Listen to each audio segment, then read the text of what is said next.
नमस्कार मित्रांनो, कसे आहात तुम्ही? पोर्टफोलिओ आज कमी झाला आहे बाबा, काही खरं नाही असं वाटत असेल. सर्वच धुतले गेले ना index, Nifty, bank Nifty, small cap, mid cap. पण या सर्व गोष्टींचे सिग्नल आपल्या टेक्निकल चार्ट्सने दिलेले होते आणि ह्याच गोष्टी आपण आपल्या मागच्या व्हिडिओमध्ये सुद्धा डिस्कस केलेल्या होत्या. तुम्ही त्या पाहू शकतात, तुम्हाला त्यातून शिकायलाही मिळेल.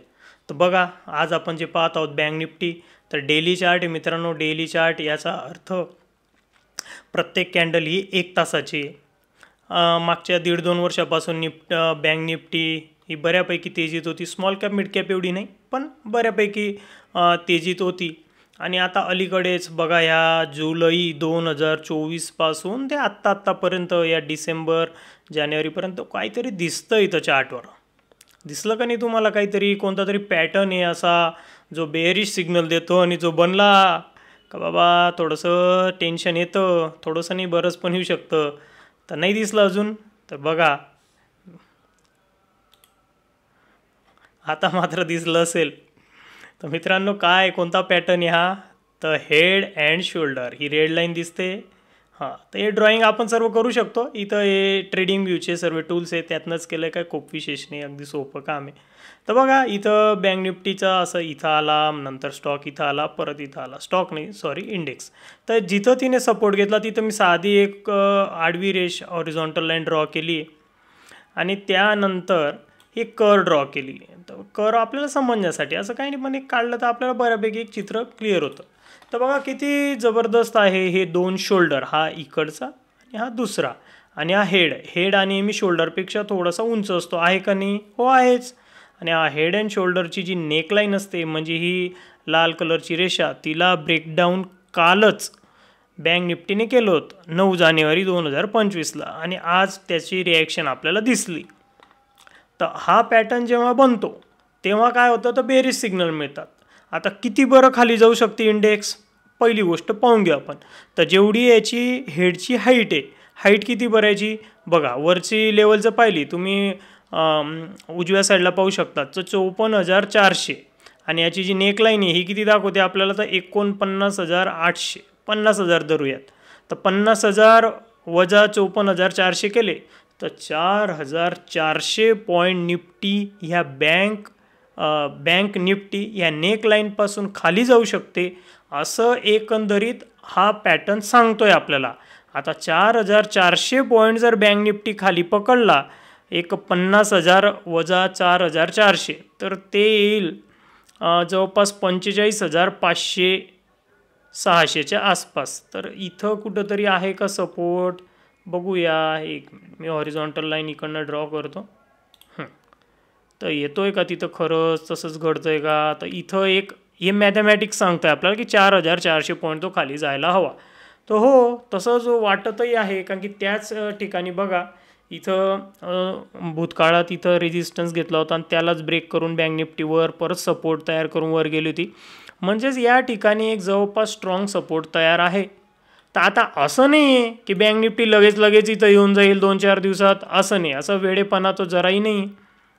तर काय होऊ शकतं, तर बघा, पुढील 1-2 दिवसात, पुढील 2-4 दिवसात बँक निफ्टी आणखी, आता उद्या तर एकंदरीत असं चित्र आहे की गॅप डाऊन ओपनिंग होऊ शकते.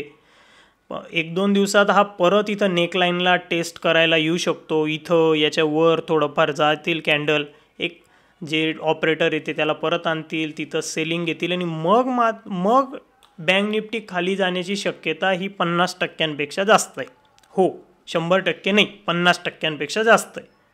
पण समजा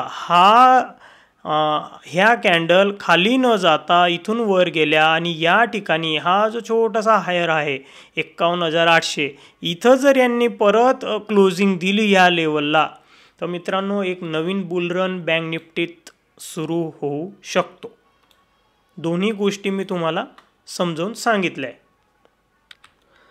आता बँक निफ्टी म्हणजे काय आहे, तर हा एक इंडेक्स आहे. प्रायव्हेट सेक्टर आणि गव्हर्मेंट सेक्टरच्या काही बँक, 10 बँक, काही नाही 10 बँक मिळून त्यांचा एक इंडेक्स तयार करण्यात आलेला आहे. तर त्या इंडेक्सवर जर आपण पाहूया, ही PDF आहे, ही NSEच्या वेबसाईटवरनं डाउनलोड केली मित्रांनो. तरी बघा, बँक निफ्टी बँक निफ्टीचं सर्व काही याच्यात दिलेलं आहे. तर बँक निफ्टीचा सध्याचा पी रेशो किती सुरू आहे? 13.68, म्हणजे बऱ्यापैकी कमी आहे. प्राईस टू बुक व्हॅल्यूसुद्धा आहे. डिव्हिडंड यील्ड ते काय आपल्याला एवढी पाहण्याची गरज नाही. आणि बँक निफ्टीत कोणत्या 10 बँक्स असतात त्यांचे नावं तुमच्यासमोर दिसत आहेत. या 10 बँक्स आहे आणि प्रत्येक बँकचं हे इक्वल वेटेज नाही आहे. तर काहींचं कमी प्रमाण, काहींचं जास्त. म्हणजे एका घरात जर समजा 5 व्यक्ती कमवत आहेत, एकाला 10,000 रुपये महिना आहे, दुसऱ्याला 20 आहे, पाचव्याला 50,000 रुपये महिना आहे, तर कोणाचं वजन जास्त राहील त्या घरात? 5व्या व्यक्तीचं. तर तसाच हा प्रकार आहे. आणि वरून खाली आपण पाहू शकतो उतरत्या दिशेने तर HDFC बँक ही सर्वात जास्त त्याचं वेटेज आहे 28% आणि ICICI बँक जवळपास 25%. याचाच अर्थ काय झाला? HDFC आणि ICICI ह्या 2 बँक निफ्टीला वर किंवा खाली घेऊन जाण्याची ताकद ठेवतात, कारण की या दोघांचा मिळूनच 50% वेटेज होतं. ही पंजाब नॅशनल बँक 2-5% रोजची वाढली कमी झाली तरी बँक निफ्टी तेवढा काही असर नाही होणार, कारण की त्यांचं खूप कमी शेअर आहे त्याच्यात. तर आपण लगेच या 2 HDFC आणि ICICI बँक्सला पाहून घेऊयात. आणि राहिला विषय कोटक महिंद्रा बँकचा, ज्याचा हिस्सा जवळपास 9%च्या आसपास आहे. मित्रांनो, तर याच्यात कसे सिग्नल आहे ते मी मागच्या एका व्हिडिओत सांगितले, तुम्हाला तो व्हिडिओ नक्की बघा. आता आपण HDFC बँक पाहून घेऊयात. तर मी इथं HDFC बँक टाकेल.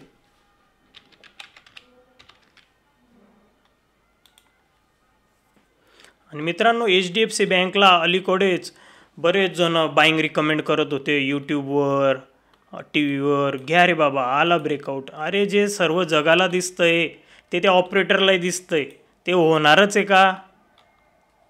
तर असं नाही राहत. एक मिनटं मी याला नीट. तर हा HDFC बँकचा चार्ट डेली विकली लेवलचा आहे, विकली टाईम फ्रेमचा आहे. तर बघा, इथं एक रेजिस्टन्स होता, तिथं वारंवार स्टॉकने रेजिस्टन्स घेतला. म्हणून आता काही मागच्या महिन्यात काय झालं, इथं ब्रेकआउट आला, लगेच ब्रेकआउट आला रे आला, घ्या बाईंग करा. असे काही half knowledge is always dangerous. अपूर्ण ज्ञान हे खूप घातक असतं. त्या प्रकारचे लोक इथं बाईंग केली. अरे इतक्या टॉपला तू आधी बघ तर खरी, त्याच्यात आहे का तेवढं पोटेन्शियल, त्याचे काही फंडामेंटल चेक कर. पण नाही, लोकांनी इन्व्हेस्ट केले आणि काय झालं बघा, ऑपरेटर लोक बरोबर वर घेऊन गेले, वर ट्रॅप झाला आणि तो खाली. आता त्याने लेवल तोडलेत. याचा अर्थ आता काय समजायचा ते तुम्ही सुज्ञ आहात. आणि दुसरी बँक राहिली ती ICICI बँक. ICICI बँक आला. आता ICICI बँक मित्रांनो खूप छान अशी सर्व बँकिंग सेक्टरची माझं फेवरेट बँक हीच आहे. पुढच्या HDFC सारखी रिटर्न देऊ शकते अशी आहे. पण जरा पाहिलं आपण, बघा किती सुंदर वर वर वर वर वर पळतच गेलेला आहे तो स्टॉक. पण अलीकडं जिथून त्याची अशी लाईन सुरू झाली होती, हा इथला असा बॉटम पकडला आपण. हे बघा, एक मिनिट झूम करू. हा बॉटम घेतला आपण आणि इकडं टूल्समध्ये जाऊन मी जर एक रे घेतला, हा रे, तर बघा मी या पॉईंटला आणि या खालच्या बॉटमला दोघांना बघा, नीट बघा कोणते 2 पॉईंट जोडले, असे जोडले. तर बघा काय झालेलं आहे, एक ट्रेंड लाईन तयार झाली. आपण तर फक्त हे 2च जोडले ना, पण स्टॉक जेव्हा जेव्हा वर गेला तर बरोबर तिथं सपोर्ट घेतला, परत बाउन्स केला, तिथं सपोर्ट घेतला, याला म्हणतात ट्रेंड लाईन. आता ट्रेंड लाईन जेवढे दिवस कंटिन्यू राहते तेवढा स्टॉक हा अप ट्रेंडमध्ये किंवा याच्या उलटही ट्रेंड लाईन असते तर डाऊन ट्रेंडमध्ये असतो. आता हे स्टॉक वर वर वर गेला आहे, अतिशय छान चालत होता. पण बघा काय झालं रे बाबा या 3-4 दिवसात. तर ट्रेंड लाईन ब्रेक झालेली. आणि ट्रेंड लाईन ब्रेक होणे म्हणजे परत मंदीची, शॉर्ट टर्म मंदीची अशी सुरुवात, असा सिग्नल म्हणतो. मग हा सुद्धा जर तरच्या गोष्टी आहे. ओके, जर हा स्टॉक इथं याचा जो हायर हाय इथं बनला आहे रिसेंटली, याच्या वर गेला आणि इथं क्लोजिंग दिलं स्टॉकने काही दिवसात, तर परत हा एक बुलरनमध्ये येऊ शकतो.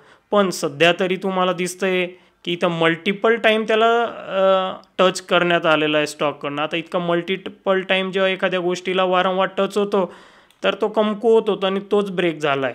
साधी गोष्ट आहे ना, एका भिंतीला तुम्ही हातोड्याने 5 वेळा मारलं, पहिल्यांदा नाही तुटलं, दुसऱ्यांदा नाही, तिसऱ्यांदा नाही, 5, 6, 10 वेळा मारला तर तो तुटेलच ना.